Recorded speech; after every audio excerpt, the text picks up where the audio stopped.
Në kuvend sot është zhvilluar seancë për pyetje të deputetëve.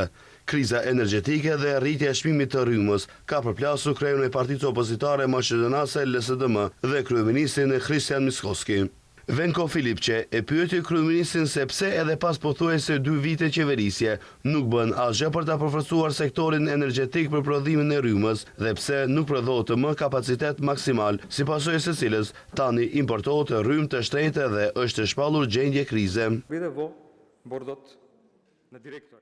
Nëse në periudhën tonë të qeverisjes, në krizë të madhe, kur çmimi i rrymës ishte 5 ose 6 herë më lart, kishte sukses që të kontrollohet, në vend që tani të zbres, nëse pas keni pasur kaq kapacitet të menaxhoni sistemin, është dashur ta bëni këto vitet e fundit, që tani qytetarët të mos kenë harxhim shtesë në faturat e rrymës. Nuk ka justifikime, nuk e di si nuk e kuptoni kjo qasje, këto spine, ama ju jeni fajtor, nuk kalojnë, nëse ka kriminal do të përgjigjen, ju duhet t'i rrekeni punës.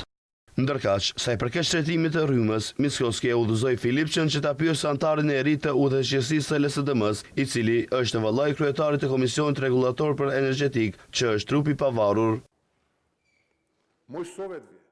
Pse shtretimi i rrymës? Për këtë pyetje, zoti Filipçe ndoshta më së miri do të përgjigjet antari i ri i Komitetit Ekzekutiv, zotri Bislimovski, i cili është vëllai kryetarit të Komisionit Rregullator, Marko Bislimovski. Komisioni Rregullator i Energjetikës, sipas ligjit dhe kushtetutës, është trup i pavarur. Nuk e di pse ma drejtoni mua këtë pyetje. Supozoj se duhet t'ia drejtoni Marko Bislimovskit, vëllait të cilit tani është bashkëpunëtori juaj në Komitetin Ekzekutiv, apo si quhet bordi juaj i LSDM-s, dhe shpresoj se ai do t'u jap një përgjigje më të saktë se unë, dhe pse manipuluat opinionin me shtretimin mbi 5%, mbi 10% e në fund nuk doli ashtu, por doli vetëm 2%. Supozoj se edhe për këtë ata mund t'ju japin përgjigje.